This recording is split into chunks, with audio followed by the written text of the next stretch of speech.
तो यार ले आयो किसी एक के लिए नहीं बल्कि तुम सब के लिए हाजिमे नो इप्पो की घंटे की एपिसोड। और अगर इस एपिसोड पे 7 के लाइक्स हिट होते हैं 24 आवर्स के अंदर तो अगली एपिसोड भी मैं एक ही दिन में घंटे की ही लाऊंगा। बाय द वे हम लोग 100 के सब्सक्राइबर्स हिट करने के काफी ज्यादा करीब है, तो यार प्लीज सब्सक्राइब कर दो मुझे। तो चलो यार अब अपनी वीडियो को शुरू करते हैं।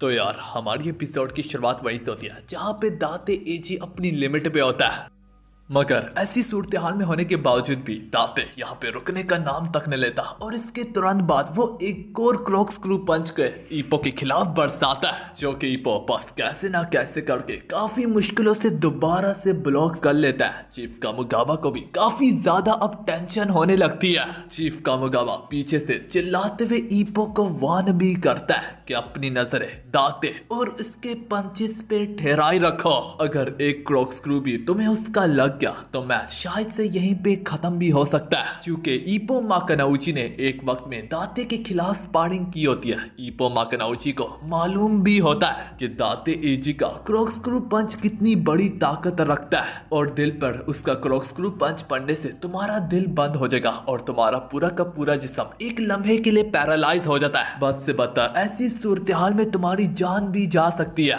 दाते अपने मन में इप्पो को गाली देते हुए गुस्से से उस पर टूट पड़ता है कि साले की हिम्मत भी कैसे हुई कि इसने मेरे क्रॉक स्क्रू पंच को रोकने की कोशिश की। इप्पो उससे काफी ज्यादा डिटर्मिनेंट पाता है। वो बस एक ही चीज पे फोकस कर होता है कि मैं इप्पो माकानाउची का मुंह तोड़ दूंगा। चाहे जरूर इप्पो माकानाउची इस वक्त डिफेंस में होता है, लेकिन इसके बावजूद भी दाते का एक एक पंच काफी बड़ी ताकत और सही जगह पे लग रहा होता है। ऊपर से उसकी स्पीड भी काफी ज्यादा होती है। इप्पो सोचने लगता है कि एक लम्हे के लिए भी मैंने अपने हाथ को गलत जगह पे मोड़ा तो सीधा पंच मुझे पड़ जाएगा। तो अब ऐसी बेसहारा सूरत हाल में मैं दाते एजी के खिलाफ किस वार का इस्तेमाल करूं? ये तो मुझे पल के चपकाने का भी मौका नहीं दे रहा, तो मैं अपने हाथ को कैसे घुमाऊं? थोड़ी देर में दाते एजी का एक खतरनाक किस्म का पंच इप्पो माकानाउची के मुंह पे पड़ता है। उसके पंच से इप्पो के सर और उसके जबड़ों से कानों तक दर्द जा रहा होता है। वो दर्द इप्पो की बर्दाश्त से बाहर का होता है। इप्पो की टांगे कांपने लगती है। उसके जिस्म में अब ज्यादा ताकत नहीं बची होती।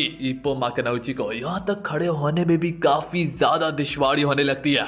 इप्पो फिक्रमंदी से, बेचैनी से, परेशानी से कहने लगता है कि मैं क्या करूं, मेरी टांगों में दम नहीं है। हालांकि दाते अभी भी इप्पो माकानाउची के पीछे हाथ धो के पड़ा होता है। वो उसके ठीक चेहरे के सामने खड़ा होता है। थोड़ी देर में दाते इप्पो माकानाउची के चेहरे पे, उसके मुंह पे पंचेस की बारिश कर डालता है। मेरे भाई लोगों, इप्पो सोचने लगता है कि ये सिर्फ और सिर्फ मेरे खिलाफ ही ऐसा क्यों लड़ रहा है। मैंने इसकी पिछली वीडियोस भी देखी है जहाँ पे दाते दूसरे बॉक्सर्स के खिलाफ ऐसे नहीं लड़ता, उन्हें इतने बुरे तरीके से नहीं मारता, तो ये मेरे साथ क्यों ऐसा कर रहा है? कैसे शख्स का कोई दौर भी है? जबकि दाते अपने मन में सोच रहा होता है कि इप्पो मेरे बाकी ओपोनेंट से थोड़ा सा ज्यादा बढ़ गया है, मुझे इसे जल्दी फिनिश करना होगा। इसी वजह से तो दाते इप्पो के खिलाफ जानलेवा वारों का इस्तेमाल कर रहा होता है, जिस वजह से शायद से इप्पो की जान भी जा सकती है। इप्पो माकानाउची को यू मार खाता देख के, यू टॉर्चर होता देख के, यू पिटता होता देख के ना कि सिर्फ आओकी और किमरा को, अब तो ताकामुरा को भी फिक्र खाई जाने लगती है। मैनेजर यागी कहने लगता है, चीफ कामुगावा अब हमें क्या करना चाहिए? नहीं, मैं पूछता हूँ कि अब हमें क्या करना चाहिए? अगर इस तरह चलता रहा तो ये मैच तो क्या बल्कि इप्पो का करियर एज अ बॉक्सर हमेशा के लिए खत्म हो जाएगा। जरा दाते के उन पंचेस की दिशा को तो देखे। वो जानबूझ के इप्पो की क्रिटिकल जगह पे वार कर रहा है जहाँ पे उसका जिस्म हमेशा के लिए जवाब दे सकता है। चीफ भी परेशानी से मारा चलता जा रहा होता है, लेकिन वो सोचने लगता है कि इप्पो माकानाउची तुम्हारे जनून और जज्बे का क्या हुआ? तुम्हारे जनून से मुझे उम्मीद थी, तुम्हारे जज्बा मेरी आंखों की ठंडक थी, तुम्हारी हिम्मत मेरे इन बुरे जिस्म में अंग अंग के गूज़बम्स देता था। उन सब चीजों का क्या हुआ इप्पो माकानाउची? मैं एक बार फिर से तुम्हारी इन सब चीजों को दोबारा से देखना चाहूंगा जो कि तुमने अलेक्जेंडर वो के खिलाफ आजमाई थी। क्या तुम भूल चुके हो इप्पो कि तुम चैंपियन बनने के कितने ज्यादा करीब हो? तुम इस वक्त पूरे जापान के टीवी में, पूरे जापान के कैमरास में आ रहे हो। ये जूजू कह रही होता है कि इसी बीच में हम देख पाते हैं दाते इप्पो को नॉकडाउन कर देता है। ईपो के चेहरे की भी हालत इस वक्त काफी ज्यादा बिगड़ी सी होती है। दाते के चेहरे पे हम अभी भी गुस्सा को देख पाते हैं और उसके चेहरे में ईपो के खिलाफ एक हार सी होती है। ईपो जब दोबारा से अपने पैरों पे खड़ा होता है तो दाते दोबारा से ईपो को पिटना शुरू करता है, जैसे कि कुछ यूं मालूम हो रहा था कि ईपो यहाँ पे सब चैंपियन से पिटने आया है। और इसी बीच में ईपो दोबारा से यहाँ पे नॉकडाउन होने को जा रहा होता है, वो जूजू गिरने को जा रहा होता है। ईपो सोचने लगता है कि मैं यहाँ पे आया ही क्यों, क्या मैंने भंग पी रखी थी कि मैं इस जैसे बंदे से लड़ना चाह रहा था, क्या मेरा दिमाग, क्या मेरी बुद्धि खराब हो चुकी थी। लेकिन तभी यहाँ पे उसे ताकामुरा की एक बात याद आती है। यहाँ पे ताकामुरा ने उससे सवाल पूछा होता है कि तुम जाते जैसे बंदे से क्यों पंगा लेना चाहते हो ईपो इसका जवाब चाहे जरूर काफी सिंपल देता है, लेकिन वो उस दौरान काफी ज्यादा सीरियस होके कहने लगता है, ताते जैसे बंदे के खिलाफ लड़ना मेरे लिए सब कुछ है, ताते से लड़ना मेरे लिए मकसद है, मेरे अब जीने की वजह है, ताते से लड़ना अब मेरे लिए बॉक्सिंग करने की वजह बन चुका है। जब से मैं बुली होता जा रहा हूँ और बुली से मेरे बॉक्सर तक बढ़ने की जर्नी और अब बॉक्सर से चैंपियन तक जाने की जर्नी में मेरा खुद से और अपने आप से सिर्फ और सिर्फ एक ही सवाल है कि यार स्ट्रांग होने का मतलब क्या है, स्ट्रांग होना कैसा होता है और स्ट्रांग बनने के बाद आगे की जिंदगी में क्या मकसद होते हैं। मैं बुली होता था, इतना ज्यादा वीक था, मैंने अपने आप को स्ट्रांग किया सिर्फ इस जवाब को मालूम करने के लिए। मुझे लगता है कि दाते के खिलाफ लड़ने से मुझे इस बात का मतलब पता चल ही जाएगा। कहानी प्रेजेंट पे आती है। ईपो जूजू गिरने को ही जा रहा होता है कि कैसे ना कैसे करके अपनी बची हुई हिम्मत का इस्तेमाल करके ईपो माकनाउजी अभी भी अपने पैरों पे खड़ा रहता। कामोगावा भी ये देख के काफी ज्यादा हैरान हो जाता। ईपो अपने मन में मजीद बोलता है, हाय उस दौरान मैंने ताकामुरा से ये भी कहा था कि मैं दाते के खिलाफ अपना सब कुछ का इस्तेमाल करूंगा, जो भी मैंने आज तक सीखा है। मेरा खुद से सवाल है, क्या मैंने दाते के खिलाफ सब कुछ आजमा दिया? मुझे माफ करना चीफ, आप भी यही सोच रहे होगे कि मैं ये क्या कर रहा हूँ। हम देख पाते हैं दाते कदम आगे बढ़ के अपना जानलेवा वार ईपो के खिलाफ अब दोबारा से आजमाने को जा रहा होता है। उस पंच को अपनी तरफ यूं आता देख के ईपो अपने हाथों को थोड़ा सा हरकत देता है। ईपो नोटिस करता कि उसके हाथ अभी भी काम कर रहे हैं। इसके चलते ही ईपो अपना सारा का सारा फोकस उस पंच की तरफ कर देता है और फिर जूजू उसका पंच उसके रेंज में आता ही है, ईपो उसे नीचे होकर डॉज कर लेता है। डॉज करते दौरान ईपो को ये मालूम तो पड़ जाता है कि उसकी बॉडी अभी भी उसके हुक्म के मुताबिक ही काम कर रही है। तो फिर ईपो गुस्से में बहते हुए खुद से कहता है, अरे बड़वे, अगर सब कुछ काम कर रहा है तो यहाँ पे अपन काय का पिट रहा है। ये कहते हुए ईपो फौरन से अपर कट दाते एजी के मुंह पे दे मारता है और ये चीज जरा भी किसी ने एक्सपेक्ट तक नहीं की होती। दाते का कोच भी अब ये देख के हैरान होने लगता है कि दाते ने तो ईपो को गधे की तरह मारा है और इतनी मार के बावजूद भी आखिर उसका जिस्म कैसे रिस्पॉन्ड कर रहा है। ईपो के फैंस के ये देख के जान में जान आती है और उनके चेहरे पे मुस्कुराहट आती है। वो जोर जोर से ईपो के नारे लगाने लगते हैं। दाते दोबारा से गुस्से में आ जाता और वो ईपो की तरफ जो कदम बढ़ाने की कोशिश करता तो है, लेकिन दाते नोटिस करता कि उसके पैर कांपने लगे हैं। उसे एहसास होता है कि हाँ यार कि लोग आखिरकार ईपो माकनाउची के पंचेस की दात इतनी ज्यादा क्यों देते हैं। फेदरवेट क्लास में ईपो के पंचेस सबसे ज्यादा भारी और शार्प है। ईपो अपने डिफेंस और अपने होश आवाज में होता है और वो झुकी हुई कमर के साथ भी दाते पे नजर रख रहा होता है। ईपो सोचने लगता है कि दाते की ये परफॉर्मेंस देख के मैं थोड़ा सा शॉक हो गया था, क्योंकि वो मुझे पहली बार दूसरे बॉक्सर से अलग नजर से देख रहा था। अलबत्ता मुझे सब कुछ अपना मकसद याद आ चुका है। मैं अपने होश आवाज में और दाते के खिलाफ जाने के लिए तैयार भी हूँ। ईपो भी दाते की ओर गुस्से से बढ़ने लगता है, ये अपने मन में सोचते हुए कि जब तक मैं अपनी उंगली भी हिला सकता हूँ दाते तेरा और मेरा मैच चलता रहेगा। ईपो ये कहते हुए जूजू पंच मारने को ही जा रहा होता है। दाते जबरदस्ती अपने जिस्म को बार बार झटके देता है और कैसे ना कैसे करके वो ईपो के पंच को काफी करीबी से डॉज कर ही लेता है। और इसी तरह यहाँ पे बेल बजती है और दाते अपनी किस्मत को दवाई देने लगता है कि अगर मैंने ये पंच डॉज ना किया होता और बेल बजी ना होती तो मैं अभी तक नॉकडाउन हो गया होता। इस बेल के साथ राउंड 4 यहाँ पे खत्म होता है। दोनों के दोनों अपनी अपनी लिमिट पे होते हैं, सांसें भर रहे होते हैं। उधर ही हम हम उमेजावा और ईपो के सेंसे को देखते हैं और जैसे कि उन्हें तो हार्ट अटैक ही आने को जा रहा था, उन्हें फिक्र हो रही होती है कि ये फाइट तो हर एक लम्हे पे मोड़ ले रही है। कभी ईपो डोमिनेट करता है तो कभी दाते डोमिनेट करता है। सेंसे परेशानी से कहने लगता है कि क्या ईपो के हर एक मैच ऐसे ही होते हैं कि वो शुरू में हार रहा होता है और एकदम से वो गेम को पलट देता है। उमेजावा कहता है हाँ, बदकिस्मती से वो हमें हर मैच में हार्ट अटैक देता जरूर है। किमुरा और आओकी भी कहने लगते हैं पिछले मैच में भी ईपो का यही हाल था, अलेक्जेंडर वॉक के खिलाफ लड़ते लड़ते, और जैसे कि वो हारने वाला था। चलो दुआ करते हैं कि ईपो दाते को जरूर हरा दे और जापान का चैंपियन बन जाए। तो आगे से चैंपियन कहता है अपने बदबूदार मुंह को बंद रखो और अपनी आंखों को खुला रखो और अपने हथियार को कंट्रोल में रखो। जिस पर आओकी और किमुरा भी कहने लगते हैं हम समझ गए, तुम ठीक कह रहे हो। चाहे दोनों में से जो भी जीते, ऐसे मैचेस सब किस्मत वाले ही देख पाते हैं। एज अ बॉक्सर होने के नाते भी ऐसे खतरनाक और इंटेंस बैटल बहुत कभी कभार नसीब होते हैं देखने वालों को। हमें अब ईपो की इनिशियल कॉर्नर में दिखाया जाता है जहाँ पे चीफ कामुगावा ईपो के जख्मों पे बर्फ वगैरह और मरहम पट्टी रख रहा होता है। वो ईपो से पूछता है क्या तुम ठीक हो, क्या तुम लड़ तो सकते हो ना, तुम्हें कैसा लग रहा है इस वक्त। तो ईपो जवाब में कहता है मैं अभी भी जिंदा हूँ, मेरा दिल धड़क रहा है और मैं तब तक रुकूंगा नहीं जब तक मेरी एक एक उंगली का हिस्सा भी हिला हो।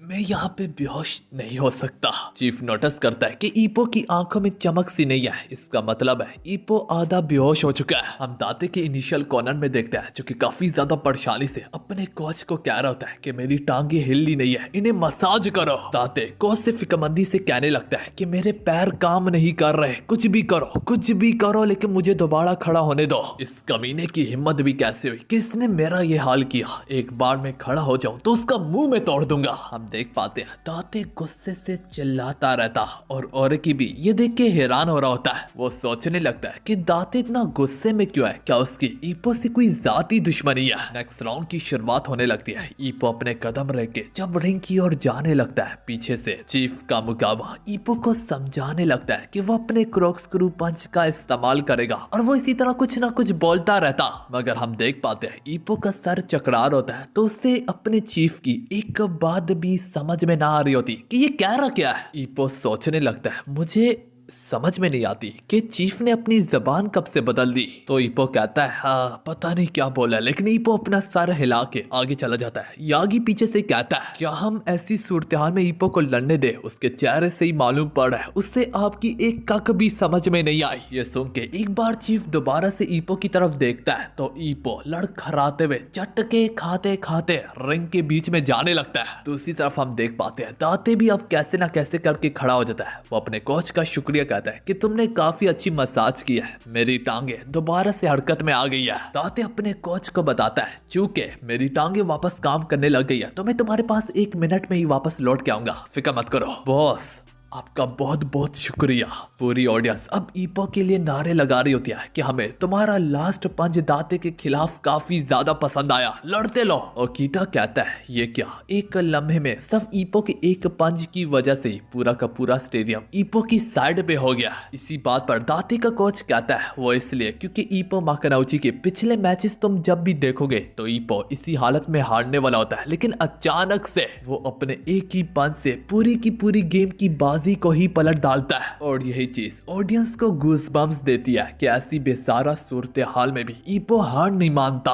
ओकीटा साथ में ये भी बोलता है कोच एक बात तो बताओ, ये दाते मैच के दौरान ईपो से इतनी नफरत क्यों कर रहा है। तो कोच एक मुस्कुराहट के साथ बोलता है ओए ओए ओए ओए, क्या तुमने सुना नहीं उसने मुझे क्या कहा, उसने मुझे बॉस बुलाया। ये कान मैच के बीच में ये बात सुनने के लिए, ये शब्द सुनने के लिए तरस गए थे। ये तब का दाते है जो कि 7 या 6 साल पहले मैक्सिको गया था चैंपियन को चैलेंज करने। तुमने ये चीज नोटिस जरूर की होगी कि दाते हमेशा खुले दिमाग से लड़ता है, लेकिन आज वो पागलों की तरह टूट पड़ा है खुले दिमाग के साथ ही साथ। अगर मैं तुम्हें सच बताऊं तो ये असली दाते एजी का स्टाइल है। 6 से 7 साल पहले दाते इस तरह से लड़ता था। मेरे ख्याल में ईपो के पावरफुल पंचेस के खिलाफ जाने की वजह से उसे अपनी पुरानी मेमोरीज याद आ गई है कि वो किस तरह से लड़ता था। ये कहते हुए कोच अपने मन में कहने लगता है अरे वाह दाते, तुमने तो मुझे पुरानी याद ही ताजा कर दी। तो मुझे अब वो जवान और जोशीले वाले दांते लगने लगे जो कि पूरा अपनी एनर्जी से भरा होता था। पहले एक तरफ बचती ही है, दांते पागलों की तरह टूट पड़ता है ईपो माकनाउची पे। दांते की पंचेस की स्पीड और पावर काफी ज्यादा होती। वो ईपो को एक बार फिर से पीछे रस्सियों में धकेल देता है। इसी तरह नजर चपकने की ही देर होती है। दांते यहाँ पे अपने क्रॉक्सक्रू पंच का सहारा लेता है जो कि ईपो शोल्डर ब्लॉक से रोक लेता है। एक बार क्रॉक्सक्रू पंच को ब्लॉक होता देखने के बावजूद भी दांते का पेट ना बढ़ता और ना कि उसका मन बढ़ता। दांते यहाँ पे दोबारा से अपने डेडली क्रॉक्सक्रू पंचेस पे रिलाई करते हुए ईपो पे पंच थ्रो करता है। एंड गेस व्हाट, ईपो एक बार नहीं बल्कि दूसरी बार भी उसका ब्लॉक कर लेता है। ईपो भी उसे अपनी कातलाना निगाहों से घूरते हुए इस बात का सबूत दे रहा होता है कि मैं भी यहाँ पे मछलियां पकड़ने नहीं आया। हालांकि ईपो के पंचेस में अब ज्यादा दम नहीं बचा होता, मगर फिर भी वो दांते को मार रहा होता और मारता चला जा रहा होता है। मेरे भाई लोगों, यागी भी ये देख के कहने लगता है चाहे भले जरूर ईपो के पंचेस स्लो दिखने में लग रहे हैं, मगर अभी भी इनके पीछे बहुत बड़ी ताकत छुपी पड़ी है। ईपो ऐसे ही बराश मार रहा है जैसे कि आपने उसे सिखाया है, जैसे कि हमने ट्रेनिंग की है। दांते को यह राज ना आता कि इसकी हिम्मत कैसे हुई, किसने इतनी जख्मी हालत में मुझे पीछे धकेला। दांते अपना क्रॉक्सक्रू पंच फिर से मारता है। ईपो भी उसे ब्लॉक करके ये सबूत देता है कि अगर तू इस पंचेस का सहारा 1000 बार लेगा तो मैं उससे 2000 बार रोकूंगा। ये कहते हुए ईपो उसके करीब जाके इस तरह से पंचेस एक्सचेंज कर रहा होता है कि ईपो के तो पंचेस में दम होता है, लेकिन अगर दांते इतनी करीबी से पंच मारेगा तो दांते के पंच में पावर नहीं होगी। यही चीज को तो देख के दांते को और भी तप चढ़ रही होती है और भी गुस्सा आ रहा होता है कि तुम्हें क्या लगता है कि मेरे पंचेस तुमसे ज्यादा कमजोर है। चीफ कामुगावा ये देख के कहने लगता है ईपो और भी अब बेहोश होता जा रहा है, लेकिन अभी भी उसके दिमाग में, उसके दिल में मेरी ट्रेनिंग दब चुकी है। उसके सीने और दिमाग में अभी भी मेरी ट्रेनिंग बसी पड़ी है, जिस वजह से वो यहाँ पे शायद से ऑटो पायलट में लड़ रहा है। कामुगावा कहने लगता है ईपो ने अपना सारा भरोसा मेरी ट्रेनिंग पे लगा दिया है और यही सोच के वो आगे बढ़ रहा है, जबकि उसके जिस्म में ज्यादा ताकत नहीं बची। ये देख के चीफ कामुगावा को काफी ज्यादा खुशी होती है और साथ में उससे दुख भी होता है कि ईपो कितना कुछ सह रहा है। दाते एजी ईपो माकनाउची एक दूसरे के खिलाफ अपने पंचेस क्लोज रेंज में एक्सचेंज कर रहे होते हैं। दोनों के दोनों एक दूसरे के खिलाफ अपने अपने वारों को आजमा रहे होते हैं, ब्लॉक कर रहे होते हैं, डॉज कर रहे होते हैं। दोनों को नहीं मालूम होता कि अब उनका जिस्म कितनी देर तक लड़ पाएगा, क्या वो यहाँ पे जवाब दे देगा। ऐसी सूरत हाल में भी दोनों के दोनों एक दूसरे के खिलाफ पंचेस एक्सचेंज करते रहते, अपने अपने जुनून और जज्बे पे भरोसा करके। दोनों के दोनों अपने अपने चीफ पे भरोसा करके बैठे होते हैं, उनकी ट्रेनिंग्स पे, उनके मेथड्स पे। इनकी लड़ाई से देख के ऑडियंस भी जरा सी तंग सी रह जाती है, क्योंकि आज तक उन्होंने अपनी जिंदगी में इस कदर इंटेंस बैटल नहीं देखा होता। कामुगावा कहने लगता है चूंकि तुम इतना ज्यादा मुझ पे भरोसा कर रहे हो, मेरा दिल भी चाह रहा है कि मैं टॉवल को फेंक दो और इस मैच को खत्म कर दो, मगर मैं तुम्हारे लिए रुका हूँ। चूंकि तुमने मेरी ट्रेनिंग पे इतना भरोसा किया, मैं तुम्हारे लिए थोड़ा और रुक जाता हूँ। ईपो मैं जानता हूँ, मैं समझ सकता हूँ कि तुम इस मैच को आखिर तक लड़ना चाहते हो, मगर ईपो ये बात भी तुम अपने दिमाग में बिठा लो, हर चीज का एक अंत होता है। अगर तुमने अपनी हद पार इस बार करने की कोशिश की इससे ज्यादा बढ़ के, तो ईपो तुम्हारे नॉकडाउन होते सारे मैं इस टॉवल को फेंक दूंगा, क्योंकि एक असली ट्रेनर होने के नाते ये मेरा फर्ज बनता है कि मैं टॉवल को गिरा दूं। ये ऐसा ही है जैसे कि किसी के पैरों से चादर को खींच लेना। इसके लिए तुम मुझे माफ करना बच्चे, मगर इससे बदतर अगर तुम्हारी सिचुएशन हुई तो मैं टॉवल को फेंक दूंगा। हम देख पाते हैं दांते तंग रह के दोबारा से क्रॉक्सक्रू पंच ईपो के खिलाफ मारता है। ईपो उसे दोबारा से ब्लॉक करता है। ऑडियंस के पसीने छूट रहे होते हैं और उनको सांस लेने में दुश्वारी हो रही होती है, क्योंकि ऑडियंस के मुताबिक अगर उन्होंने पलके भी चमकाई तो शायद से ये मैच किसी भी लम्हे में खत्म हो सकता है। सारी ऑडियंस ऐसे प्रेशर और ऐसे टेंशन को फील कर पा रहे होते हैं कि जैसे कि वो रिंग में लड़ रहे हैं। तो सोचो जो असल में रिंग में लड़ रहे हैं वो कितना प्रेशर फील कर रहे होंगे। एक एक सेकंड असल में एक एक घंटे जितना लगने लगता है और एक एक घंटा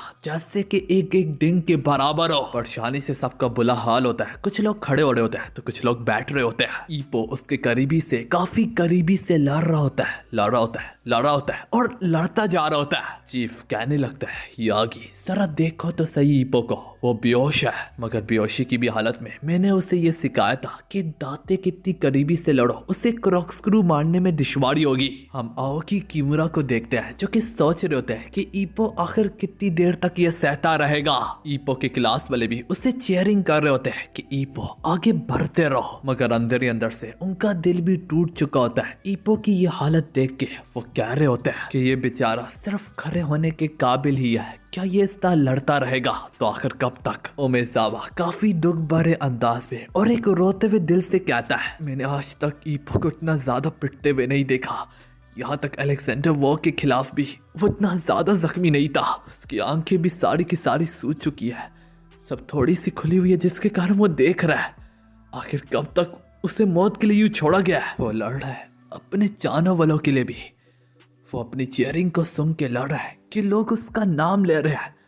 वो हमेशा से अपने फैंस के लिए भी आखिर तक लड़ता है। हाय, मगर ऐसा करने से तुम्हारा करियर हमेशा के लिए भी खत्म हो सकता है। ओमेजावा अब अपना गला फाड़ फाड़ के ईपो के नाम को पुकारने लगता है कि ईपो आगे बढ़ते रहो। हम ईपो के क्लासमेट्स को भी देख पा रहे होते हैं जो कि इस परेशानी में होते हैं कि हम क्या ईपो का नाम पुकारे। तो अगर हमने ईपो का नाम पुकारा तो ईपो फिर और लड़ेगा और जख्मी होगा। ये तो ऐसा ही है कि जैसे कि हम ईपो माकानाउची को उसकी मौत के लिए खुद भेज रहे हैं। मगर अपने दिल पे पत्थर रखते हुए उनका टीचर चिल्लाता है पूरी क्लास को कि तुम लोग क्या कर रहे हो, तुम्हारा दोस्त मौत की लड़ाई जैसे कि लड़ो, चिल्लाओ, ईपो का नाम चिल्लाओ, इसी में हमारी बेहतरी है और उसकी भी। सारे लोग अब ईपो का नाम चिल्ला रहे होते हैं कि ईपो खत्म कर दो मैच को। हम देख पाते हैं ये पंचेस एक्सचेंज करने का सिलसिला अभी तक जारी रहता है। ईपो में अब ज्यादा जान नहीं लगती तो वो ये करता है कि वो दाते के शोल्डर पे ही अपना सर रख के पंचेस को मारने लगता है। दाते सोचता है कि तुम क्या जाहिर करना चाह रहे हो कि तुम्हारे पंचेस ही करीब से लड़ पाते हैं। ये कहते हुए दाते भी उसे इतनी करीबी से ही पंच मारने लगता है। दाते का चीफ पीछे से चिल्लाते हुए कहता है कि दाते हार मत मानो, अगर तुम जीत ले तो समझो तुमने अपनी जवानी वापस पा ले, तुम पुराने जैसे दाते खिलाओगे। अब दोनों के दोनों अपने अपने जुनून और जज्बे से अपनी भड़कती हुई आग से उबरते हुए एक दूसरे के खिलाफ टूट पड़ते हैं क्लोज रेंज में। दाते और ईपो को इस वक्त दोनों के दोनों को बराबर एक दूसरे के पंचे से लग रहे होते हैं। अलबत्ता जैसे कि हम सबको मालूम है कि ईपो की पंचेस में ज्यादा दम है तो ईपो दाते को यहाँ पे पीछे धकेलने लगता है। दाते ये देख के ईपो को और भी 4-5 गालियां बक के अपने मन में कहता है कि आखिर तुम मेरे शोल्डर पे सर रख के ये पावर कहाँ से पा रहे हो। मैं तो समझा था कि अब तुम्हारा कुआं अब सूख चुका है पानी से, तो आखिर इसमें से पानी कहां से निकल रहा है। दाते गुस्से में बहते हुए चिरचिरे अंदाज से अपने शोल्डर को पीछे करके ईपो के मुंह पे पंच मारता है। मगर ईपो इस वक्त काफी ज्यादा ढीठ बना होता है। वो इस पंच को सह के अपना सर दोबारा से उसके शोल्डर पे रख के दाते के जिस्म में अपने पंचेस को धोंपने लगता है। इन पंचेस की डैमेज की वजह से दाते का दर्द उसकी सोच से कई गुना ज्यादा बढ़ के होता है, जैसे कि उसका कलेजा उसके मुंह को आने को लगे। दाते भी अपने मन में कह रहा होता है कि ये यार कब तक चलेगा, मैं तो थक गया। जो भी कुत्ते मुझसे दूर हो जा, ये कह के दाते अपना पंच ईपो के मुंह पे मारता है। मगर ईपो अभी भी अपने जुनून से उबर होता है जो उसके सीने में दसे पड़े होता है। ईपो दोबारा से अपने सर को उसके शोल्डर पे रख के उसे पंच मार मार के पीछे बिल्कुल रिंग के कोने में धकेल देता है। दाते जब एक सेकंड के लिए उसके पंचेस की तरफ नीचे देखता ही है तो ईपो फौरन से उसके मुंह पे पंच मारता है। ईपो यहाँ पे पूरे तरीके से दाते पे भारी पड़ चुका होता है। लोग जोर जोर से चलाने लगते हैं कि ईपो तुम्हारी जीत पक्की हुई, बस मार दो इसे। मगर जैसे जैसे लोगों की नजर दोबारा से ईपो पे पड़ती है, दाते की नजर ईपो पे पड़ती है। ये देख के किसी को अपनी आंखों और कानों पे यकीन नहीं आ रहा होता। अब कैमरा ईपो की तरफ जाता है, हम देख पाते हैं ईपो दाते के छुए बिना ही खुद ही नॉकडाउन हो गया होता है। लोग जोर जोर से चिल्लाने लगते हैं फिक्रमंदी से कि ईपो की हालत तो ठीक है ना। रेफरी गिनना शुरू करता है, 1 2 3, मगर चीफ कहता है कि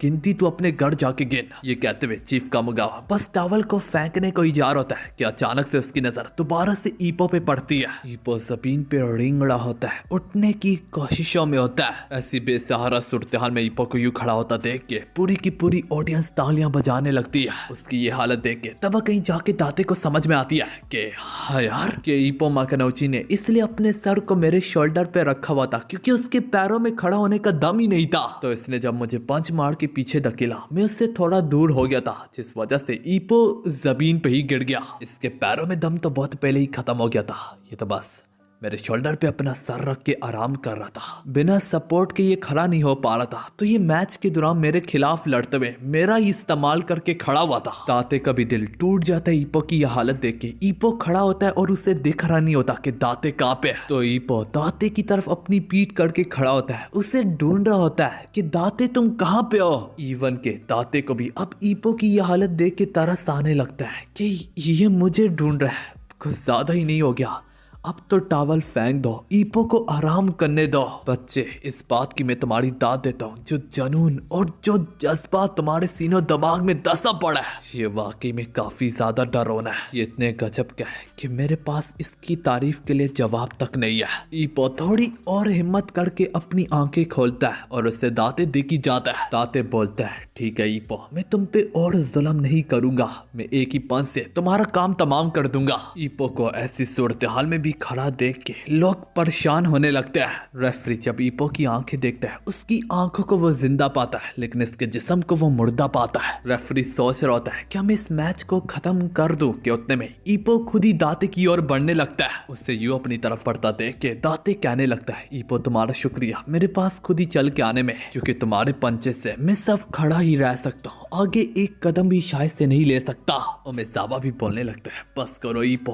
अब तो मैं भी तुम्हारे लिए और चीयरिंग नहीं करना चाहता, क्योंकि अगर मैंने तुम्हारे लिए चीयरिंग की तो तुम और भी ज्यादा जुनून से लड़ोगे। चीफ कामिगावा की अपनी हालत खराब होने लगती है ईपो की ये गिटी पिटी हालत देख के। चीफ कामिगावा चाह के भी अपने टॉवल को फेंक ना पा रहा होता, क्योंकि ईपो अभी तक अपनी आखिरी सांस में लड़ना चाह रहा है। तो आखिर चीफ कामिगावा उससे कैसे ये मौका छीन सकता है। ओमेजावा की भी आंखों में आंसू भर आते हैं और वो यही कह रहा होता है, ओए ईपो, तुमने हमेशा हमारी उम्मीदों के लिए लड़ा है, तुमने हमेशा हारे हुए मैच को आखिर में जीत में बदल डाला है। तुमने जो कुछ भी किया वो मिरेकल से कम नहीं है, लेकिन हमें भी अब हर बारी पे मिरेकल्स नहीं चाहिए। बस ईपो ठीक हालत में लौट के हमारे पास वापस आ जाना। ओमेजावा ने ये इसलिए कहा है क्योंकि ईपो की ऑलरेडी रिब्स अंदर से टूट चुकी है, और अगर इससे ज्यादा डैमेज ली तो ईपो हमेशा के लिए कोमे में भी जा सकता है। आओकी किमुरा भी कहने लगते हैं कि आखिर चीफ ने टॉवल क्यों नहीं फेंका अभी तक। तो ताकामुरा आगे से बोलता है, क्योंकि ईपो अभी भी चल रहा है और ये ईपो की ख्वाहिश है कि वो आखिर तक लड़े। और अगर तुम दाते की तरफ देखो तो उसके भी पैर काम पर है, यहाँ तक वो रस्सी का सहारा लेके खड़ा है, एक पंच की मार है। हाँ, सिर्फ और सिर्फ ईपो का अगर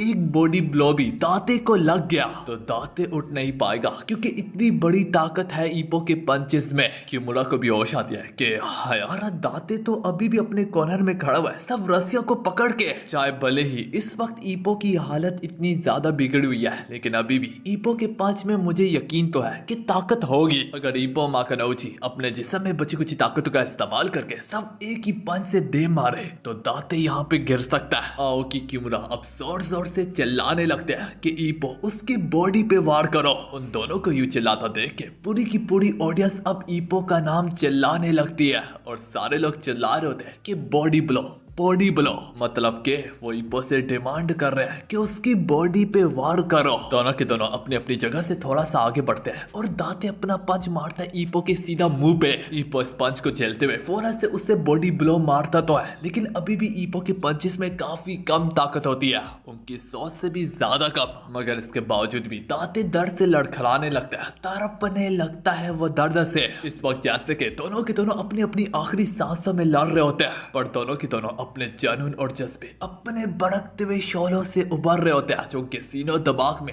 उनके कदमों में दसे पड़े होते हैं। दाते और ईपो अब एक साथ आगे बढ़ते हैं, अपने अपने कदम लेके। दाते पहला वार करता है, ईपो नीचे होके उसे एक और खतरनाक किस्म का बॉडी ब्लो मारता है, लेकिन हमें मालूम पड़ता है ज्यादा जख्मी होने की वजह से ईपो का पंच थोड़ा सा फिसल गया होता है। आओकी किमुरा दोबारा से चिल्लाते हैं कि ईपो कदम लेके दोबारा से आगे बढ़ो। तो ईपो ठीक ऐसा ही करता है, वो एक कदम आगे लेता है, थोड़ा सा झुकता है, अपना स्टैंस लेता है और दाते के पैरों तले जमीन खिसक जाती है क्योंकि ईपो इस वक्त उसके खिलाफ लिवर ब्लो ला रहा है। दाते उसकी रेंज से पीछे हटने का ट्राई तो करता है लेकिन शाहिद से वो ये भूल चुका होता है कि वो ऑलरेडी कोने में फंसा पड़ा है। मगर रोंगटे तो तब सबके खड़े होते हैं। ताकामुरा ये देख के समझ जाता है कि इस बुड्ढे ने जानबूझ के कदम पीछे लिया, ईपो के वार से पीछे हटने के लिए नहीं लेकिन अपने क्लॉक स्क्रू पंच का इस्तेमाल करने के लिए है। चीफ कामिकावा समझने लगता है कि अब काफी देर हो चुकी है। ईपो ने अपने हाथ को उठाया हुआ है, इसका मतलब है कि वो अपने एक हाथ से अपने दिल की वाली जगह को नहीं बचा सकता।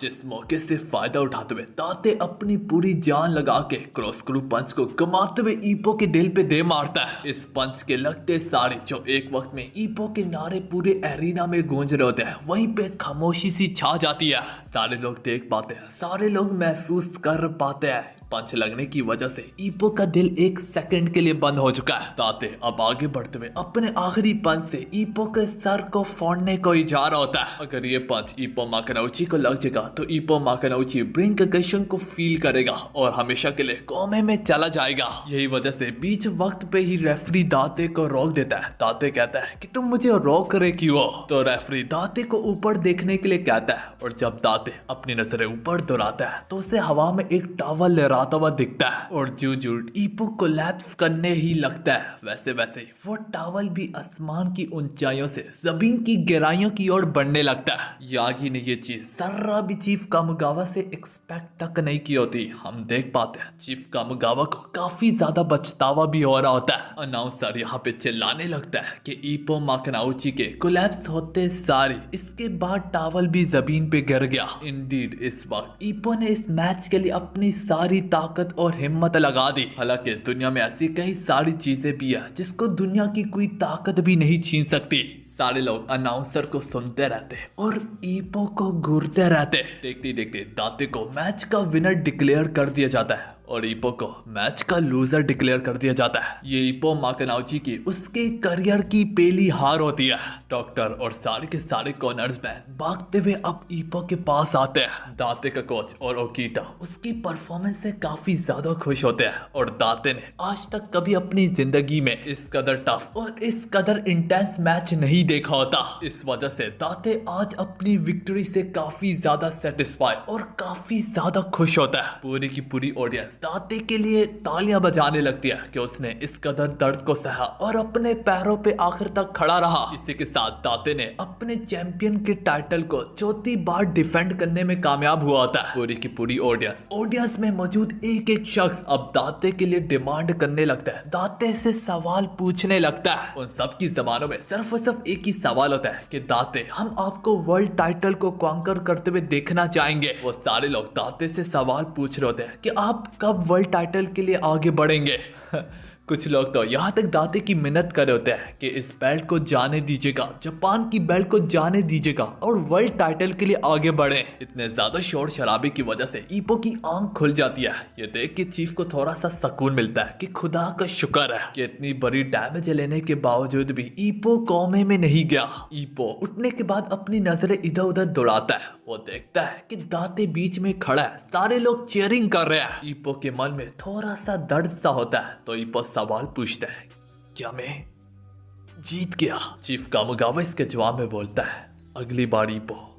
मगर काफी गजब की फाइट थी। ये सुन के ईपो का दिल टूट जाता है और उसे अंदर से इतना ज्यादा दर्द होने लगता है कि जितना कि उसे बाहर से भी नहीं हो रहा होता। दाते अपनी बेल्ट को पहन के ईपो के सामने खड़ा होता है और वो अपने मन में ईपो को घूरते हुए कहने लगता है, ईपो माकानोची, मैं तुम्हारा एहसान कभी नहीं भूलूंगा। तुमसे लड़ते दौरान ही मुझे अपनी जवानी के दिनों की याद आ गई। तुम्हें देख के मुझे मेरा ही खोया हुआ हिस्सा मिल गया। मुझे याद आ गया कि मैं किस तरह से लड़ा करता था। अपने मन में ये कहते हुए दाते ईपो के लिए अपना हाथ को आगे बढ़ाता है। ईपो उसके हाथ को देख के खड़ा होता है, उसकी तरफ 2-4 कदम बढ़ता है और फिर उसको अपनी तरसी हुई आंखों से उसकी बेल्ट को घूरने लगता है और उसकी आंखों में हम वो दर्द सा देख पाते हैं जो कि ईपो छुपाने की कोशिश कर रहा होता है। ईपो अपने आंसुओं को रोकने की कोशिश कर रहा होता है। उससे जितने भी खतरनाक पंचेस दाते से पड़े होते हैं उसका दर्द तो ईपो एक लम्हे के लिए भूल ही जाता है। ईपो को बस अंदर वाला दर्द सताने लगता है। मगर ईपो फिर अपने आप को संभालते हुए दाते के साथ हाथ मिलाता है। उसे कहता है, आपने मुझे गजब की फाइट दी, इसके लिए आपका शुक्रिया।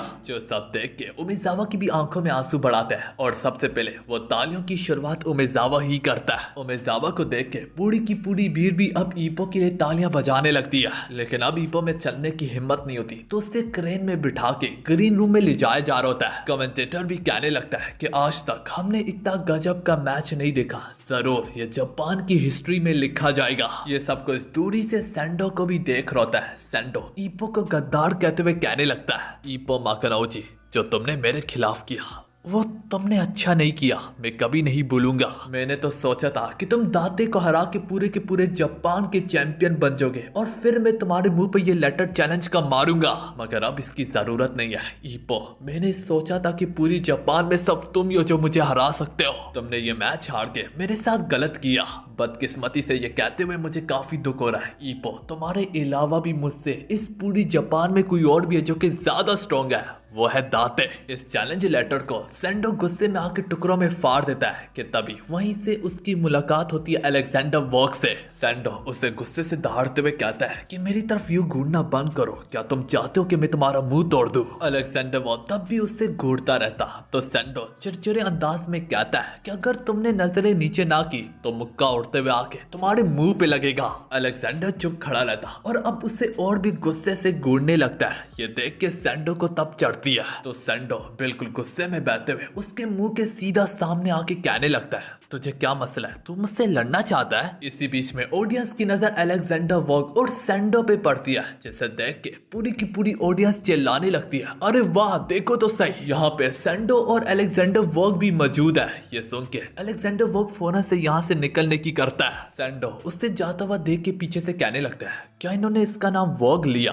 तभी तो मैं कह रहा हूँ कि ये जाना पहचाना क्यों है, ये भी ईपो का दाते से पहले पिछला अपोनेंट है। जरूर इससे भी कुछ यूं ही मालूम हो रहा होगा कि जैसे कि ईपो ने इसे धोखा दिया। मैं तो कभी भी सुकून से नहीं बैठूंगा जब तक मैं ईपो को डायरेक्टली हरा नहीं देता। तो उसी और कहानी फूजी पे जाती है, जो कि सोच रहा होता है। दिखने से तो लगता है दाते जल्दी अपनी बेल्ट को वापस जापान के हवाले कर देगा, तो फिर तो फेदरवेट क्लास में चैंपियन कोई भी नहीं बचेगा। तो इसका एक ही मतलब है, ईपो तो रैंकिंग के बाहर हो चुका है, तो ईपो के नीचे वाले दो फाइटर्स जो बचे होंगे उनको आपस में लड़वाया जाएगा और जो उन दोनों में से जीतेंगे वही फेदरवेट क्लास का चैंपियन खिलाएंगे। तो जिनका आपस में मैच होने को जा रहा है वो दोनों कोई और नहीं बल्कि अलेक्जेंडर वॉग और सेंडो है। फूजी ये सोच के आगे बढ़ रही होता है कि इसी बीच में उसकी नजर मियाटा पे पड़ती है। ये देख के वो कहने लगता है, ओ अच्छा, तो तुम भी थाईलैंड से वापस आ चुके हो। अगर अभी भी तुम रैंकिंग में होते तो मेरे मुताबिक तो चैंपियन बनने के सबसे ज्यादा काबिल सिर्फ और सिर्फ तुम ही हो। मियाटा को हम देख पाते हैं जो कि यहाँ से जूझ जा रही होता है, वो काफी ज्यादा डिसअपॉइंट होता है, लेकिन हाँ वो ये जरूर कहता है, ईपो तुम जीतने के काफी ज्यादा करीब हो और मुझे पता था कि अगर तुम चैंपियन बन भी जाते तो सेंडो वेंडो को छोड़ के सबसे पहले तुम मुझसे ही लड़ने आते,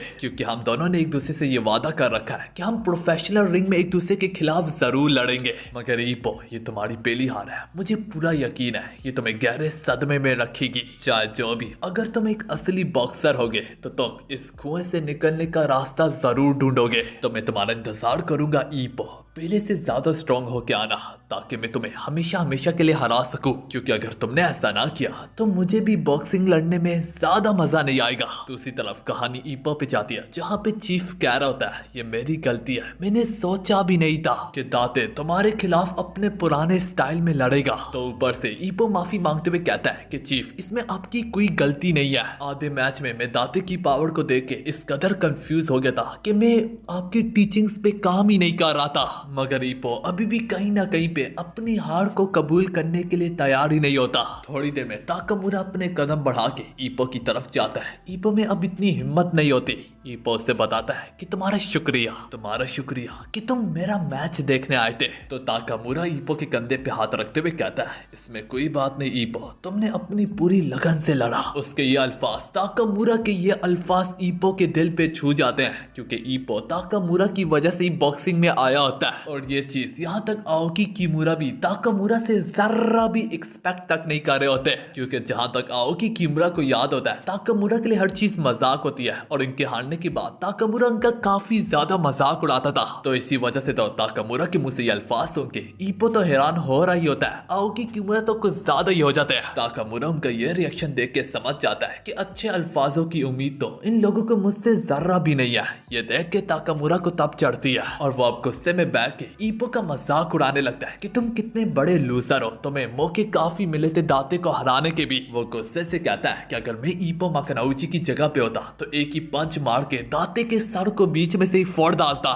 लेकिन ये सब कुछ सुनने की देर होती है कि चीफ कामुगावा अपना काउंटर पंच मार के फोनस से ताकामुरा को रूम के बाहर फेंकता है। ईपो इस पर कहता है कोई बात नहीं, वैसे भी मैं आधे मैच में तो बेहोश था और ऑटो पायलट में लड़ रहा था, मगर मुझे इस बात की जरूर खुशी हुई है कि मैं उस तरीके से लड़ रहा था जिस तरह से ऑडियंस मुझे लड़ता हुआ देखना चाहती थी। ईपो सभी लोगों का शुक्रिया अदा करता है कि आप लोगों की वजह से मैं इतना दूर तक आया। दूसरे सीन में हम उमेजावा को देखते हैं जो कि बहुत सुबह सवेरे ईपो की मदर के काम में हाथ बटा रहा होता है कि तभी ईपो की अलार्म क्लॉक बजने लगती है। ये ईपो के रोड वर्क का समय हो रहा होता है, जबकि उमेजावा जाके उसकी क्लॉक के अलार्म को बंद कर डालता है क्योंकि ईपो की तबीयत काफी ज्यादा खराब होती है। लेकिन इसके चलते ही ईपो की यहाँ पे आंख खुली जाती है। ईपो कहने लगता है कि मुझे रोड वर्क के लिए जाना होगा, जिस पर उमेजावा ईपो को समझाने लगता है रोड वर्क अपनी हालत तो देखो, तुम काफी ज्यादा जख्मी हो। ईपो पूछता है मैं इतना ज्यादा जख्मी हूँ, पर ऐसा क्यों? जिसके थोड़ी देर बाद ईपो को होश आती है कि हाँ यार, मैं तो दाते से कल हार गया था। ईपो काफी दुख भरे अंदाज में कहता है क्योंकि मुझे हार देखने को नहीं मिलती,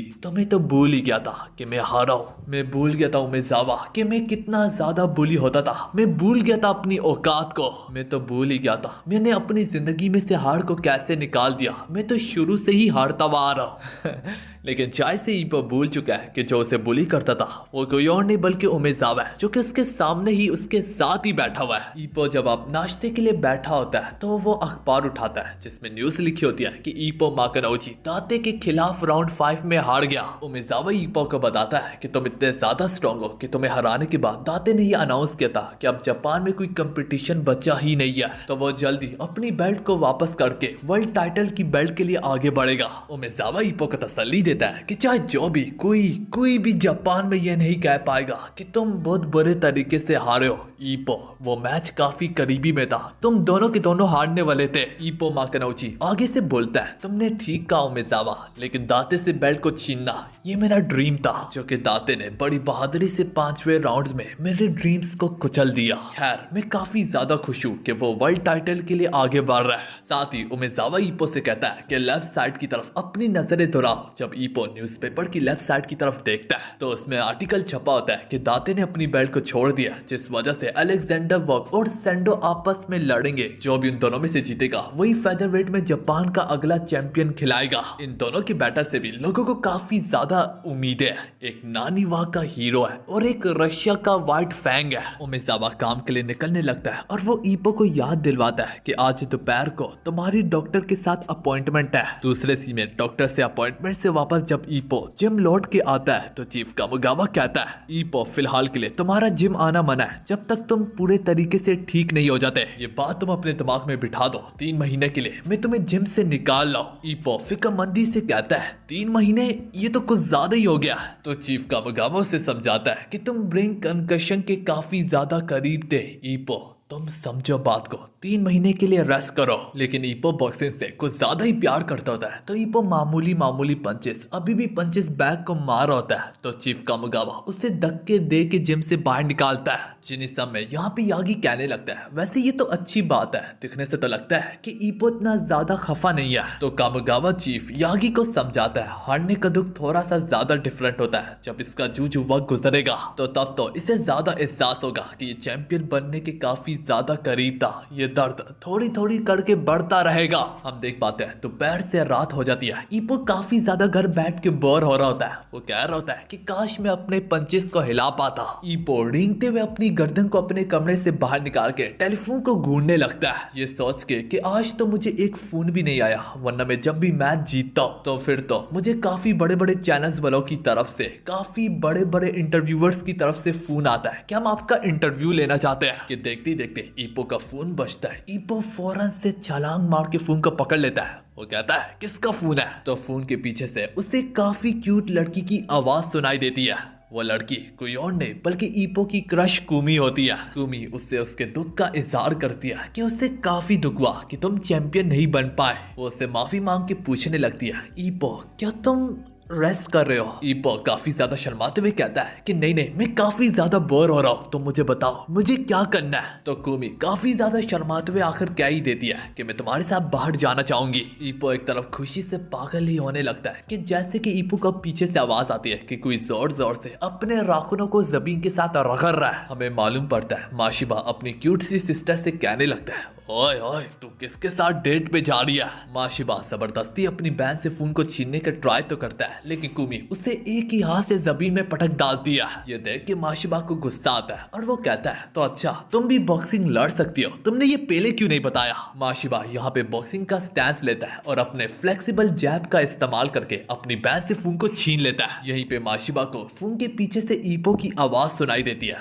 वो कहता है, ओए ईपो तो तू है मेरी बहन के साथ डेट पे जाने का सोच रहा है? उसका मुरझाया हुआ और बदबूदार लहजे को सुन के ईपो की रूह कांप उठती है। माशिबा गुस्से से कहने लगता है, ओए ईपो तुम्हारी हिम्मत भी कैसे हुई कि तू ऊपर से चैंपियन भी बनने में नाकाम हो गया है? मैं नाकाम शख्स को कभी भी अपनी बहन से शादी नहीं करने दूंगा। माशिबा कहता है कि एक लम्हे के लिए तुम पहले चैंपियन बनो फिर मैं सोचूंगा। मगर तभी ईपो को फोन के पीछे से जोरदार पटकने की आवाज सुनाई देती है और फिर उसे दोबारा से कुमी की आवाज आती है कि मैंने अपने भाई से फोन छीन लिया। कुमी भी जल्दी से फोन को रखते हुए कहती है कि संडे वाले दिन मैं तुमसे मिलना चाहूंगी। कहानी कुछ समय के बाद संडे वाले दिन पे जाती है जहाँ पे ईपो और कुमी एक अम्यूजमेंट पार्क में मजे कर रहे होते हैं। और फिर जब वो लोग एक खाने की टेबल पे बैठते हैं, ईपो पूछता है कि तुम तो ऐसे पार्क में आया जाया करती होगी। तो कुमी इंकार करते हुए कहती है कि मैं एक ही बार अम्यूजमेंट पार्क में गई थी, वो भी अपने पिछले बॉयफ्रेंड के साथ जब मैं मिडिल स्कूल में हुआ करती थी।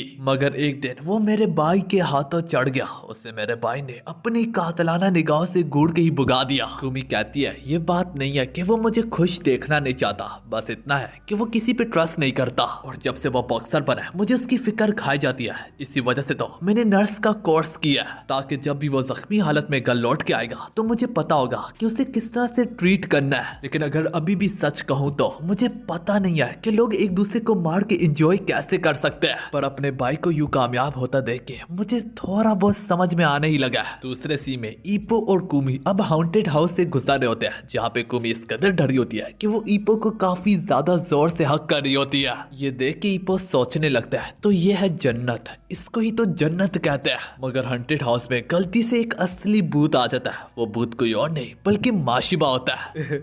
उसको देख के ईपो इतना ज्यादा डर जाता है कि वो कुमी को यहाँ पे मरने के लिए अकेला छोड़ के भाग जाता है। बाहर निकल के कुमी काफी ज्यादा रो रही होती है तो ईपो से माफी मांगते हुए कहता है मुझे माफ कर दो, मगर गलती से मैंने तुम्हारे भाई की शक्ल का भूत देख लिया था। ये देख के कुमी कहती है अभी मेरे भाई की शक्ल इतनी भी डरावनी नहीं है और मुझे लगता है वो तुम्हारा वहम है, मेरा भाई यहाँ पे क्या ही कर रहा होगा। वैसे भी मैंने अपने भाई को ये नहीं बताया था कि हम आखिर कौन से अम्यूजमेंट पार्क में जाएंगे। ये बात ईपो के कानों के अंदर जाने की देर होती है। ईपो की जान में जान आती है। अब वो लोग जू आगे बढ़ते ही है। हमें यहाँ पे माशिबा की दोबारा से झलक देखने को मिलती है। साथ ही साथ ये अम्यूजमेंट पार्क चूंकि एक पहाड़ों वाली जगह पे होता है, ईपो की नजर यहाँ से सीधा बॉक्सिंग के हॉल पे पड़ती है। यह अम्यूजमेंट पार्क बॉक्सिंग के हॉल के ज्यादा दूरी पे नहीं होता, जिसे देख के ईपो को अंदर से काफी ज्यादा दुख होने लगता है। ईपो अपने मन ही मन में सोचने लगता है ऊपर से मैं दाते से तो हारा ही हूँ, लेकिन अब मैं 3 महीनों के लिए बॉक्सिंग भी नहीं लड़ सकता। कुछ समय के गुजर जाने के बाद इनकी छोटी सी डेट यहाँ पे खत्म होती है। कुमी अपने घर में वापस लौट के जाने लगती है और उधर से ईपो भी अपने घर को लौट के जाने लगता है कि ईपो उसी काराकोरम हाल से गुजरने लगता है जहाँ पे ईपो का बॉक्सिंग मैच होता है। ईपो जाते दौरान नोटिस करता है कि आज भी किसी का मैच है और काफी सारी भीड़ इकट्ठी हुई हुई है यहाँ पे। ये सब देख के ईपो को वो सारे लम्हे याद आने लगते हैं कि लोग कितनी ज्यादा उम्मीदों से आए थे ईपो को जीतता हुआ देखने के लिए। ईपो सोचने लगता है कि मैं जीत के उन्हें खुश करना चाहता था, मैं जीत के उन्हें वो दिखाना चाहता था जिसके लिए वो यहाँ पे आए थे। ईपो इस बारे में जितना सोचता उतना ही वो अपने आप को लाचार पाता, उसे दुख हो रहा होता है। ईपो अब बस तो काश काश ही करता रह जाता कि ए मेरी काश तूने मुझे काश के जिता दिया होता। ईपो कल लौट के अपने आप को एक कमरे में बंद कर लेता है और बस इसी के बारे में सोचता रह जाता। सीन शिफ्ट होके आओकी किमुरा पे जाती है। आओकी कहने लगता है कि हम लोग ट्रेनिंग तो कड़ी ही कर रहे हैं, मगर ईपो के यहाँ पे ना होने की वजह से जिम थोड़ा बहुत खाली खाली सा लगने लगा है। किमुरा भी इसकी बात में हाँ मिलाते हुए कहता है कि जब ईपो को हम कड़ी मेहनत करते हुए देखते हैं तो हमें भी जुनून चढ़ता है। आओकी किमुरा भी आपस में बातें करते हुए कहते हैं कि हम ईपो के दर्द को समझ सकते हैं, पहली बार हारने का जो दर्द होता है वो ज्यादा होता है। इसी पर ताकामुरा पीछे से आके कहने लगता है तुम लोगों ने ठीक कहा, हारे हुए लोग ही दूसरे हारे हुए का दर्द समझ सकते हैं। क्योंकि मैं कभी हारा नहीं हूँ तो मुझे मालूम भी नहीं है कि ईपो पे कैसी गुजर रही होगी। ये कहते हुए वो आओकी किमुरा का भी मजाक उड़ाने लगता है और उन्हें उस पर काफी ज्यादा गुस्सा आ रहा होता है और वो दोनों यही कहने लगते हैं कि क्या करे इसका, हम इसे मार भी नहीं सकते वरना उल्टा ये हमारी ही बैंड बजा देगा। खैर यार आओकी कहने लगता है कि मुझे अपनी गर्लफ्रेंड से मालूम पड़ा है कि ईपो कुमी के साथ कल डेट पे गया हुआ था। वो ईपो का जिक्र कर रही होता है कि ईपो जिम में एंटर करता है तो ताकामुरा उसे गले से पकड़ते हुए कहता है लो शैतान का नाम लिया तो शैतान हाजिर भी हो गया। हमें मालूम पड़ता है कि ताकामुरा ईपो से जेलस हो रहा होता है क्योंकि ताकामुरा ईपो का सेंपाई है और अभी तक उससे लड़की नहीं मिली, तो वो जेलस हो रहा है कि ये क्यों लड़कियों के साथ गुलछड़े उड़ाता है। इन सब के बाद वो लोग ईपो से यहाँ पे आने की वजह पूछते हैं तो ईपो ने बताता है कि मैं अपने और दाते की मैच की रिकॉर्डिंग्स ताकामुरा से लेने आया हूँ ताकि मैं उन्हें देख के इम्प्रूव कर सकूं। तो ताकामुरा ईपो से कहता है कि अगर तुम इतनी बेदर्दी से देखना चाहते हो तो तुम मेरे घर जाके देख सकते हो। दूसरे सीन में ईपो ताकामुरा के घर जाके उसके मैचेस देख रहा होता है जहाँ पे ईपो ताकामुरा को गजियल पंच लगाता है, लेकिन इसके बावजूद भी वो उस दौरान सोचने लगता है कि दाते अपने पैरों पे कैसे खड़ा हुआ है। तो ईपो को यहाँ पे दाते की वो बात याद आती कि तुम्हें अपने पंचेस में इससे ज्यादा दम लगाना होगा अगर तुम मुझे नॉकडाउन करना चाहते हो। तो ईपो गौर से घूरता हुआ कहता है वैसे दिखने से तो लगता है कि दाते ने इस गजियल पंच से काफी बड़ी डैमेज ली थी। देखते देखते ईपो उस पार्ट तक पहुंच जाता है जहाँ पे ईपो ऑटो पायलट में दाते के खिलाफ लड़ रहा था। ईपो ये देख के कहने लगता है ये वाला लम्हा मुझे याद नहीं है, तो इसका मतलब मैं दाते के खिलाफ बेहोशी की हालत में ऑटो पायलट में लड़ रहा था। ईपो अपने मैच को देख के कहने लगता है कि काश मैंने उस वक्त यहाँ से पंच मार दिया होता या फिर ये कर दिया होता। ईपो आखिर तक देखता है जहाँ पे वो लिवर ब्लॉक को मारने को जा रहा था उसका हाथ काफी ज्यादा फैला हुआ था और बस इस छोटी सी गलती की वजह से ईपो को क्रॉक्सक्रू पंच पड़ा था और ईपो यहीं पे हार गया था। ईपो बार बार इस मैच को आगे पीछे करके देखता है, वो नोटिस करता है कि दाते की आंखों में वो शोले से थे। ईपो समझ जाता है कि उसने काफी सारे लोगों से वादा कर रखा था और वो चैंपियन है, उसने सबकी उम्मीदों पे पूरा उतरना है। ईपो उसकी आंखों के बारे में सोच के कहने लगता है हमारे और उसके बीच में बस यही फर्क था, उसे यकीन था कि वो जीतेगा नहीं, बल्कि उसने रिंग में कदम यह रख के सोचा कि वो हर हालत में जीतेगा। ईपो नोटिस करता कि उसका जुनून और जज्बा भी मुझसे ज्यादा बढ़ के था, उसकी एबिलिटीज में एक एक चीज उसकी सब की सब मुझसे ज्यादा बढ़ के थी। ईपो को इस अपार्टमेंट में एक दाग सा दिखता है, उस दाग पे वो अपने राखून को रगड़ने लगता है। ईपो के कैरेक्टर में यहाँ पे हम एक बेचैनी से पाते हैं और ईपो को हम काफी ज्यादा गुस्से में देखते हैं। ईपो अपने मन में क्या होता है कि मुझे नफरत आ रही है, इतनी ज्यादा नफरत कि मैं जब बुली होता था तो तब भी मुझे ये फीलिंग्स नहीं आती थी, क्योंकि बॉक्सिंग को मैंने सब चीजों से ज्यादा बढ़ के प्यार किया और इसी ने मुझे दुख दिया। मैंने फाइनली किसी चीज में खुद को बेहतर पाया। एक लम्हे के लिए तो मुझे ये लगने लगा था कि मेरे जुनून और जज्बे के आगे कोई भी अपने कदम तक नहीं ठहरा सकता। ईपो गुस्से में आके दोबारा से मैच को देखता रहता। देखते देखते रात हो जाती है, लेकिन वो देखता रहता। बाहर से ताकामुरा आओकी किमुरा भी देख रहे होते हैं कि अभी भी ताकामुरा के कमरे की लाइट्स ऑन है। ताकामुरा कहने लगता है कि मैं वापस अंदर नहीं जा रहा, जहाँ पे ईपो ज़ॉम्बी की तरह मेरे टीवी पे चमड़ा हुआ है। अब आधी रात बीत जाती है, हम ईपो को बाहर निकलते हुए देखते हैं और वो उस पार्क से गुजर रहा होता है, उस दरख्त के आगे से जहाँ पे ईपो की बॉक्सिंग की करियर की शुरुआत हुई होती है। तो ईपो नीचे उतर के दोबारा से अपने जैब्स का इस्तेमाल करके एक एक पत्ते को कैप्चर करके छोड़ देता है। तो यार ईपो रोजाना इसी तरह आता होता है और जाता होता है, उसकी जिंदगी में अब कुछ करने के लिए बाकी नहीं होता। ईपो माकानोची यही सोच रहा था कि अगर चीफ का मुगावा उसे जिम से निकालते नहीं तो वो जिम में प्रैक्टिस करके अपने ध्यान को भटका सकता था। एक रात जब ईपो 2 बजे घर लौट के वापस आता है, उसकी मदर भी जागी होती है। ईपो को थोड़ा सा परेशान देखती है, मगर फाइनली ईपो को वो परेशान देख के उसकी मदर को काफी ज्यादा खुशी होती है। वो ईपो को बताती भी है कि आज तुम्हें परेशान देख के मुझे थोड़ा सा अच्छा लग रहा है। अब भले सोचने की बात है कि आखिर कौन सी माँ अपने बेटे को परेशान हालत में देख के खुश रहेगी। उसकी मदर उसे एक्सप्लेन करने लगती है कि जब पहले तुम बुली हो के आते थे तुम अंदर से टूटे होते थे, लेकिन अपने गम को मेरे साथ शेयर नहीं करते थे। तुम एक मुस्कुराहट के कारण उसे छुपाने की कोशिश करते थे। तुम्हारी वो चीज देख के मेरी रातों की नींद उड़ जाती थी। बॉक्सिंग ने तुम्हें काफी ज्यादा मेच्योर कर दिया है। तुम इसके लिए काफी ज्यादा परेशान होते हो। एटलीस्ट तुम अब छुपाते नहीं हो, तुम अब झूठ तो नहीं बोलते। एक माँ के लिए ये ज्यादा अच्छा होता है कि अगर उसका बेटा उससे उसकी फीलिंग्स को ना छुपाए। ये सुन के ईपो के दिल को भी थोड़ा सा सुकून मिलता है और वो अपनी मदर से कहता भी है, जब मैंने न्यू बॉक्सिंग शुरू की थी तब मुझे ज्यादा फर्क नहीं पड़ता था कि मैं हारता हूँ या फिर जीतता हूँ। पहले तो बॉक्सिंग में मुझे छोटी सी छोटी चीज भी खुश कर डालती थी कि जैसे कि मैं पंचिंग बैग पे एक सॉलिड पंच मार सकता हूँ। पर मैं जूझू आगे बढ़ता गया, मैं ख्वाब देखने लगा। मुझे लगने लगा कि शायद से बॉक्सिंग की फील्ड में मेरे लिए इससे कई गुना ज्यादा बढ़ के लिखा हुआ है। पर जो सबसे ज्यादा चीज मुझे आगे बढ़ने में हिम्मत देती थी वो लोगों की सपोर्ट थी, लोगों की उम्मीदें थी मुझसे। ये सब चलता जा रहा था कि इन सब चीजों ने एक ड्रीम की शक्ल ले ली। मैंने बॉक्सिंग की शुरुआत की क्योंकि वो मुझे पसंद थी। मैं आगे बढ़ा क्योंकि मुझे पसंद थी। मैंने उससे ड्रीम की शक्ल दी क्योंकि मुझे पसंद थी। और अब मैं हार गया क्योंकि वो बंदा मुझसे ज्यादा बॉक्सिंग को पसंद करता था। और अब मैं नहीं चाहता कि सब कुछ यहाँ पे खत्म हो क्योंकि मैं अभी भी बॉक्सिंग से प्यार करता हूँ। तो उसकी मदर उसे बताती है कि मेरे बेटा तब तक लड़ते रहो जब तक तुम्हारा मन नहीं बढ़ जाता। ये बातें ईपो को थोड़ी सी मोटिवेशन देती है, जबकि ये सारी की सारी बातें ईपो की मदर की दिल को तसल्ली देती है।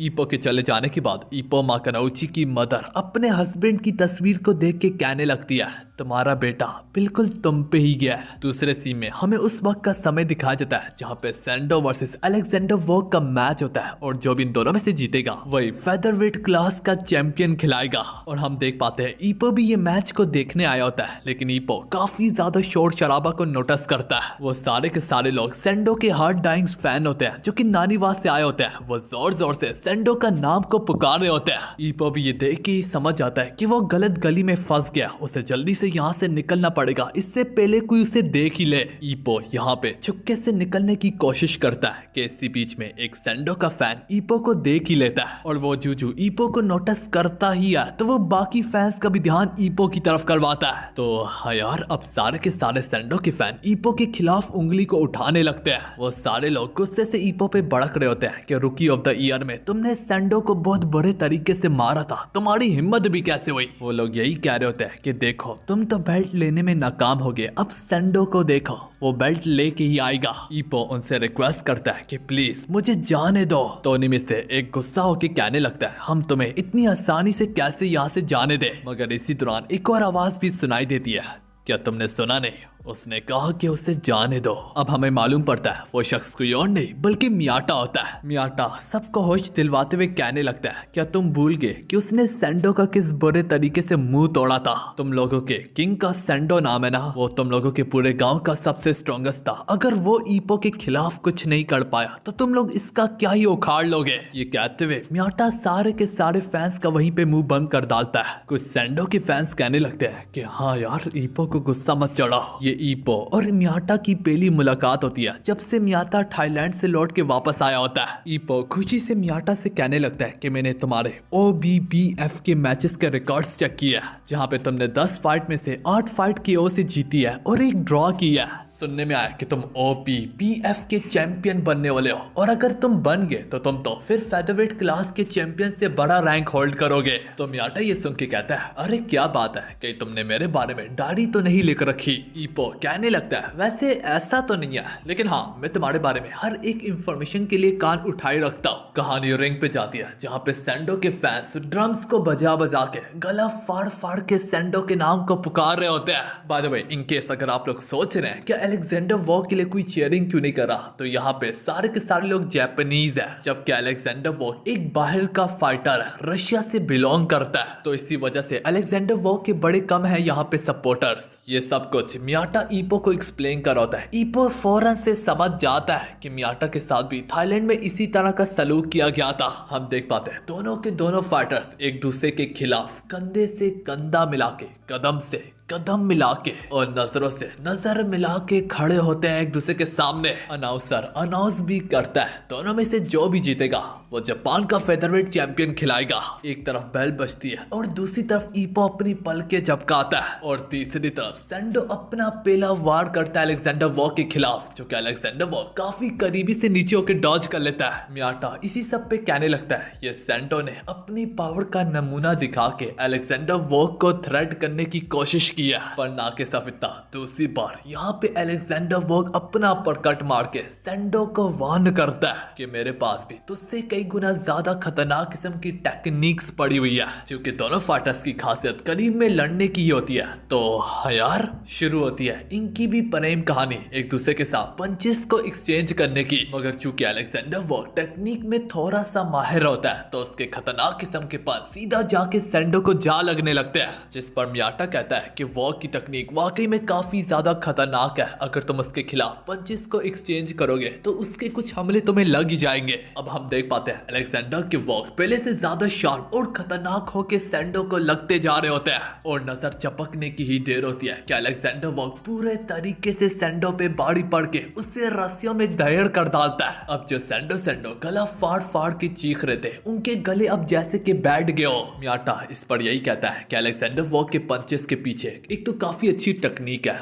और ऊपर से पावर है, फिर शार्पनेस है और फिर इसके साथ ही साथ प्रिसाइज पंचेस, जहां पे वो अपने पंचेस से इशारा लेता है वहीं पे जा लगता है। अलेक्जेंडर वॉक ने अभी भी सैंडो को रस्सियों में ढेर करके रखा होता है कि सैंडो का एक उड़ता उड़ता पंच जाके सीधा अलेक्जेंडर वॉक के मुंह पे लगता है, जो देख के ईपो कहता है कि अलेक्जेंडर वॉक का स्पेशल पंच है जिसे कहा जाता है स्मैश। इसकी पावर अपर कट से कई गुना ज्यादा होती है, वो तो हम अलेक्जेंडर वॉक के चेहरे से ही बता पाते हैं। अलेक्जेंडर वॉक घिसक घिसक की तकलीफ को बर्दाश्त कर रहा होता है। अब सैंडो अपने बदले को पूरा करने के लिए टूट पड़ता है अलेक्जेंडर वॉक पे, उस पे तरह तरह के पंचेस बरसाता है, इस बात का सबूत देने के लिए कि तूने जो मेरे साथ किया ये उसकी जवाबी कार्रवाई है। इसी बीच में सैंडो को अलेक्जेंडर वॉक का एक और खतरनाक किस्म का स्मैश लगता है। ईपो के पैरों तले तो जमीन हिल जाती है। इस बार ईपो सोचने लगता है कि एक स्मैश के पीछे ही इतनी बड़ी ताकत छुपी पड़ी होती है। अब तो सैंडो को एक और पंच भी पड़ चुका है। सैंडो अब नीचे गिरने लगता है। ईपो भी समझने लगता है तो खतरनाक स्मैश ही किसी बंदे को ढेर करने के लिए काफी होता है, क्योंकि ये स्मैश सैंडो की सबसे बेस्ट वेपन है।